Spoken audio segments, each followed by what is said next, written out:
Tenu à la Cité de l'Union africaine, les conseils des ministres sous la conduite du chef de l'État, Félix Antoine Tshisekedi.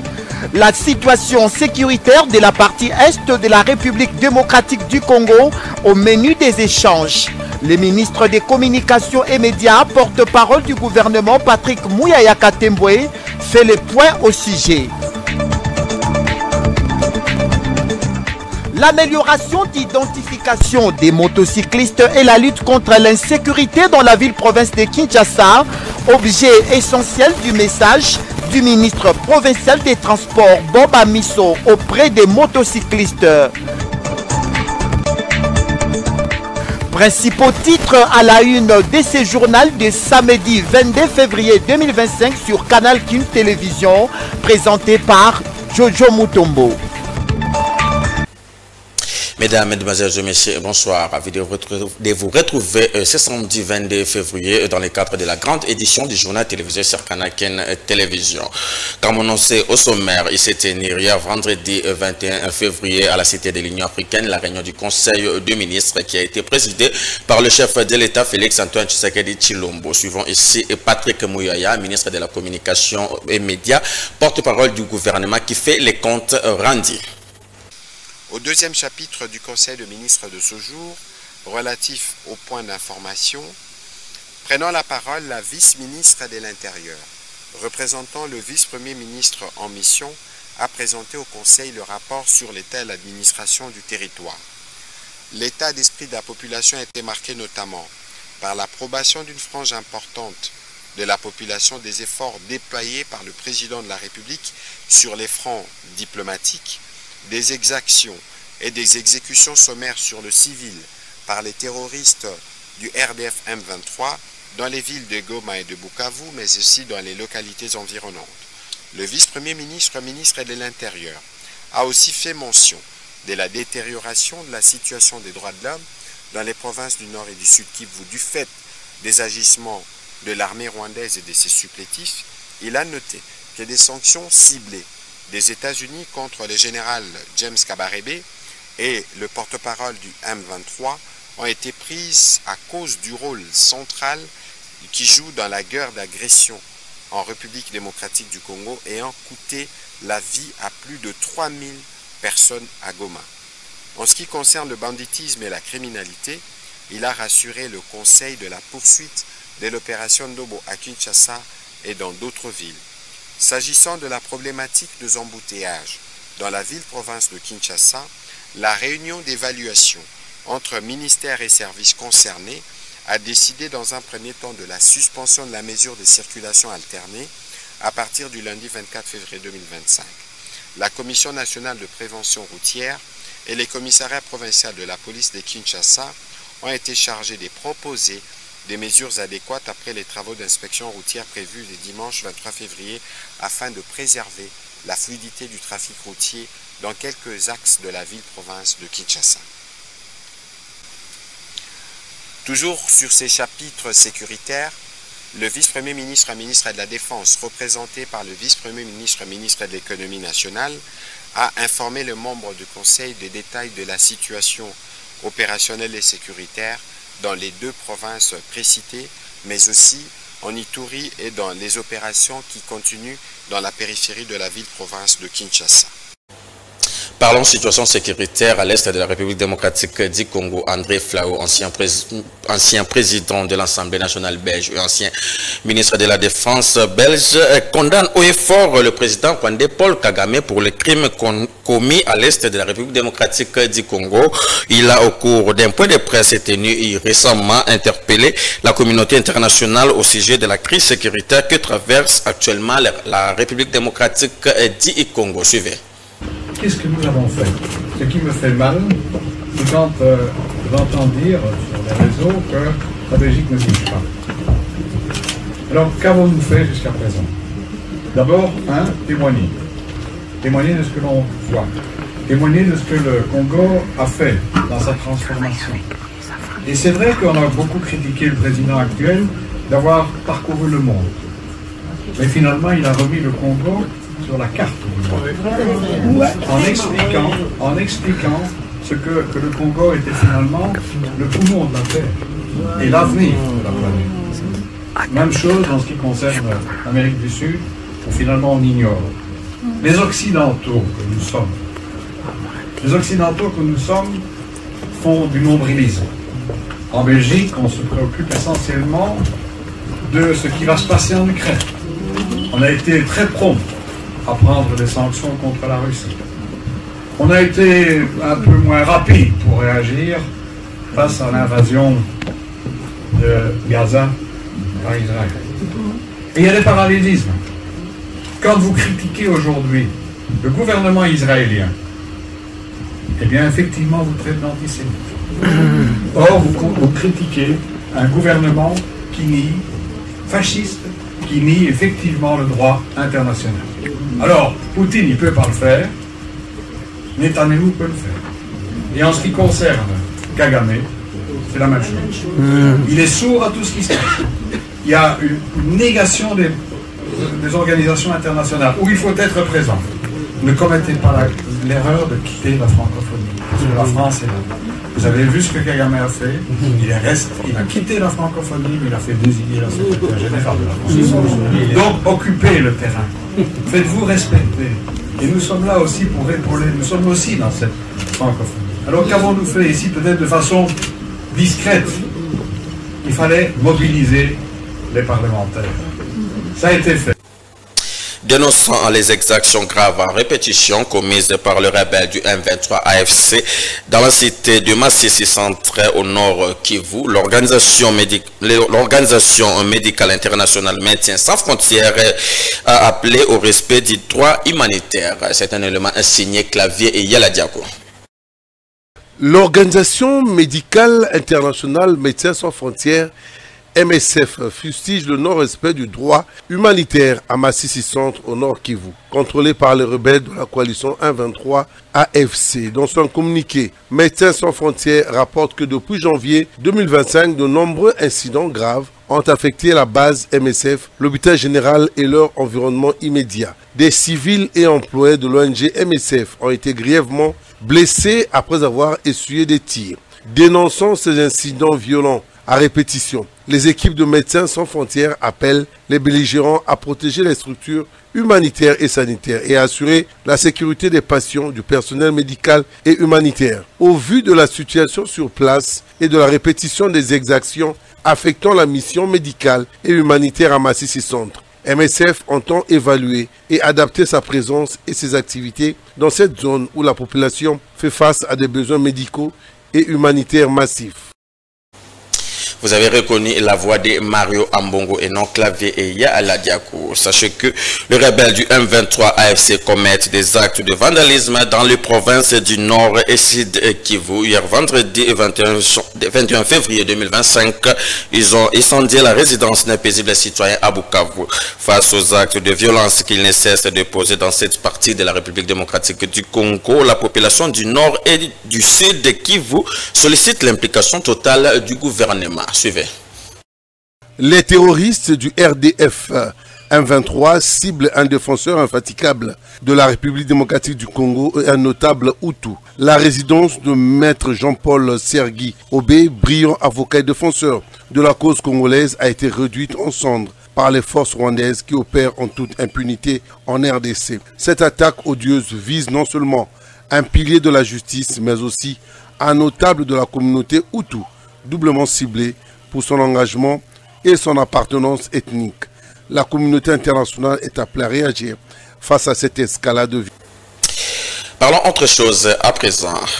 Vérification et sécurité routière à Kinshasa, le ministre provincial des Transports et Mobilité urbaine Bob Amisoyoka a échangé avec les motocyclistes communément appelés Wewa. Il veut notamment améliorer leur identification et lutter contre les sécurités. Suivez.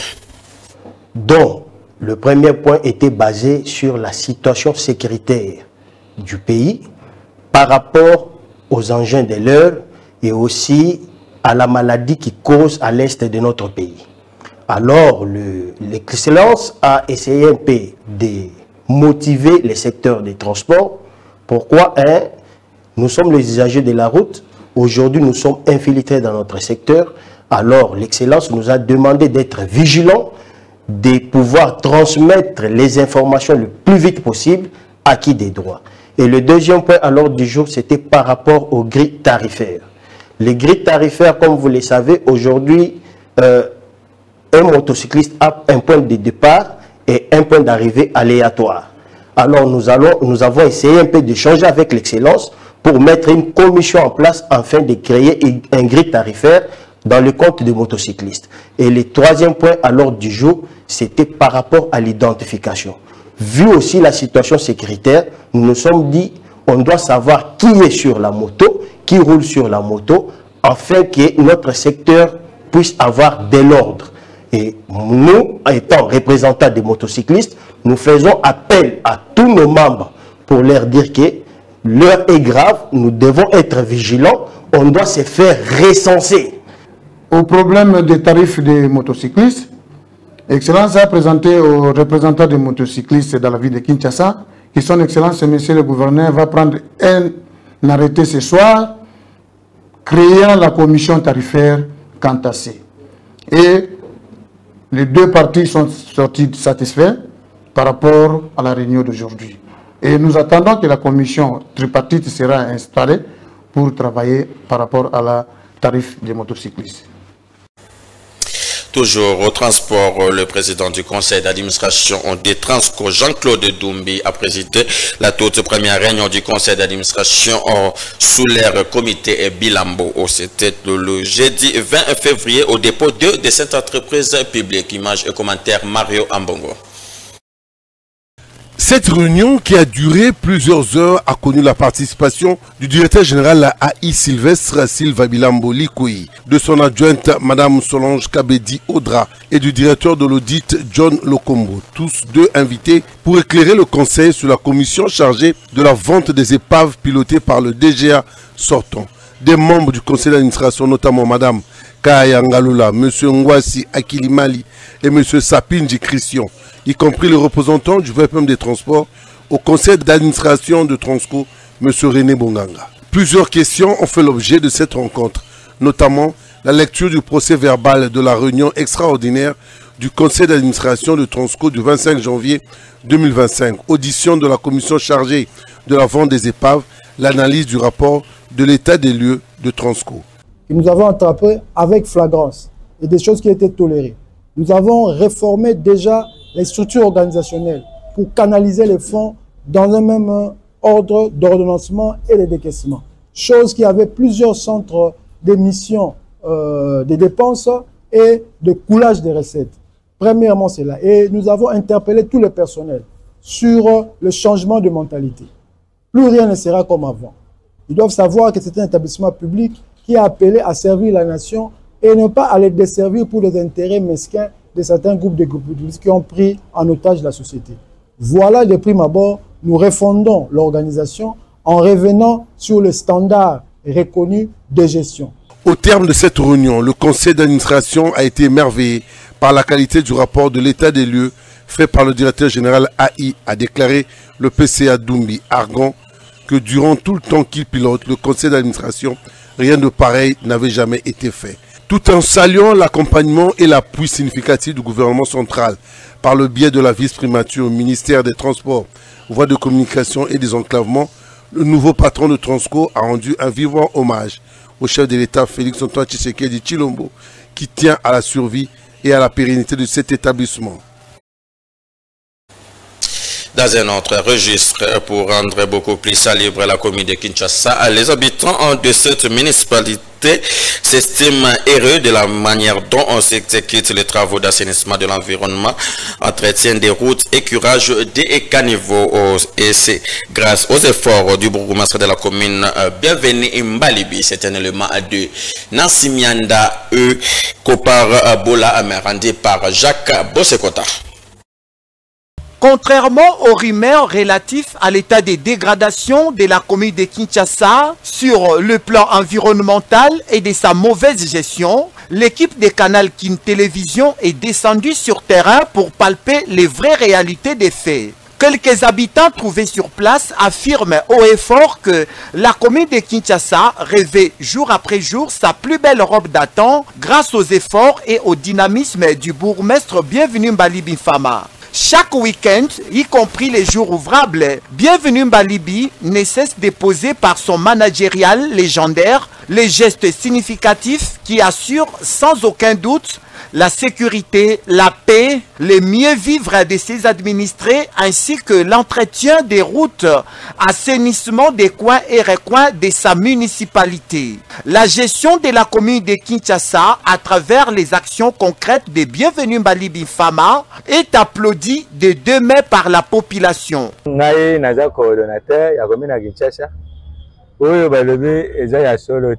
Nous sommes les habitants de la commune de Kinshasa. Contrairement aux rumeurs sur l'état de la commune, nous disons que nous sommes bien et nous sommes à l'aise.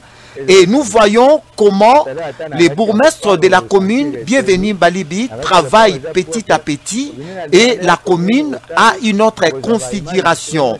Les travaux d'assainissement s'exécutent chaque samedi et il y a une bonne organisation sur la gestion de la commune. Nous sommes fiers de lui et nous soutenons ses actions. Les bourgmestres de la commune de Kinshasa, Bienvenu Mbalibi, appelé affectueusement homme de terrain, est toujours plus proche de ses administrés pour la quête de leur bien-être à travers les actes concrets qui s'illustrent et s'articulent au programme de l'exécutif provincial Daniel Bumba-Lubaki, beaucoup plus dans l'opération Kin et Zobonga. Restons toujours en société. Quelques quartiers de la commune de Bumbu, Ngiringiri et Bandalungwa vivent dans l'obscurité depuis plusieurs mois. Une situation qui met en mal les habitants de ces quartiers et qui sollicite l'implication des autorités de la Société nationale d'électricité pour une solution adéquate. Reportage Chomin Kassiama et Nomi Mbeza.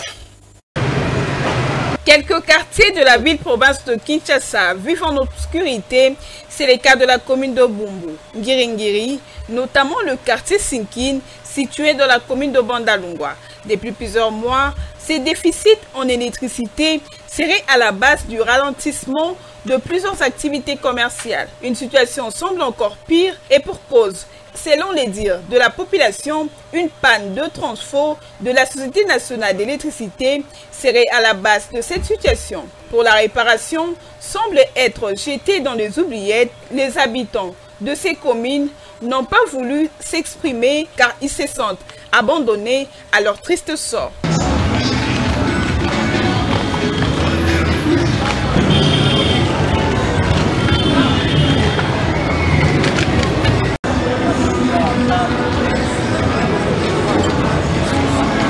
Le rétablissement du courant électrique dans ces quartiers situés dans les districts de la Funa serait un bouffée d'oxygène. Prenant la direction de la commune de Kitambo pendant des années, ces tronçons de l'avenue Oia dans la commune de Kitambo a suscité beaucoup de mois pour faire l'évacuation d'eau stagnante était devenu presque impossible. Aujourd'hui, les choses semblent s'améliorer. Les détails dans cet élément que nous propose Mario Ambongo. Circuler ici, à l'époque, sur ce tronçon de l'avenue de l'Oya, était très difficile, tellement qu'il y avait de l'eau stagnante ici, comme le montrent ces images, presque secs aujourd'hui. Et les caniveaux ont été débouchés. Les boutiques situées près de ce mini-lac artificiel étaient presque fermées. Ils ont rouvert leurs portes pour certains. Un soulagement pour les quelques populations de ce coin. Mais pour combien de temps ? Puisque la crainte est de voir que l'entretien ne puisse pas suivre. Vraiment, je suis très content, vous devez m'apprendre ça. Moi aussi, j'ai vécu ça. Je pense que la conscience commence à revenir dans nos têtes en tant que Congolais. Vraiment, je suis très content s'il en est ici. Parce que partout ailleurs, vous arrivez dans d'autres villes, c'est propre. Chez nous, quand vous venez, d'autres rues très sales, sauf qu'on arrange que là où il y a un meeting, il y a un problème, le gouverneur ou le bourgmestre viendra, on essaie d'arranger. Mais les rues, très sales. Vraiment, je suis fier de ça. Si notre conscience commence à revenir. Content de voir que l'avenue Oya a été kirée. Il y avait plein d'eau là-bas, les flaques d'eau et tout ça. Et maintenant, c'est vraiment propre. Et nous voulons remercier le gouverneur de la ville de Kinshasa, Daniel Bumba, et le bourgmestre de la commune de Kitambo. La bitume ici, à certains endroits, est abîmée à cause de l'eau. L'avenue de l'Oya, parmi les avenues les plus fréquentées dans la commune de Kitambo, mérite d'être agrandie et modernisée. Mesdames, Mesdemoiselles et Messieurs, ce journal est arrivé à la fin. Place à présent au rappel de principaux au titre.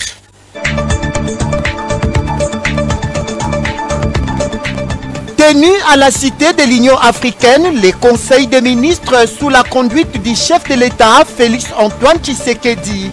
La situation sécuritaire de la partie est de la République démocratique du Congo au menu des échanges. Le ministre des Communications et Médias, porte-parole du gouvernement Patrick Mouyaya Katembwe, fait le point au sujet. L'amélioration d'identification des motocyclistes et la lutte contre l'insécurité dans la ville-province de Kinshasa, objet essentiel du message du ministre provincial des Transports Bob Amisso auprès des motocyclistes. Principaux titres à la une de ce journal de samedi 22 février 2025 sur Canal King Télévision. Et voilà, ainsi s'achève la grande édition de ce samedi 22 février 2025 qui a connu la participation de Jacques Bossekota comme chef d'édition. Koparbola a assuré et la réalisation de ce journal. Tony Binda était au montage, la régie finale Soule Mboyo. Merci de rester fidèle au programme de Canal King Télévision. Je vous retrouve la semaine prochaine. D'ici là, portez-vous bien. Bonsoir à tous.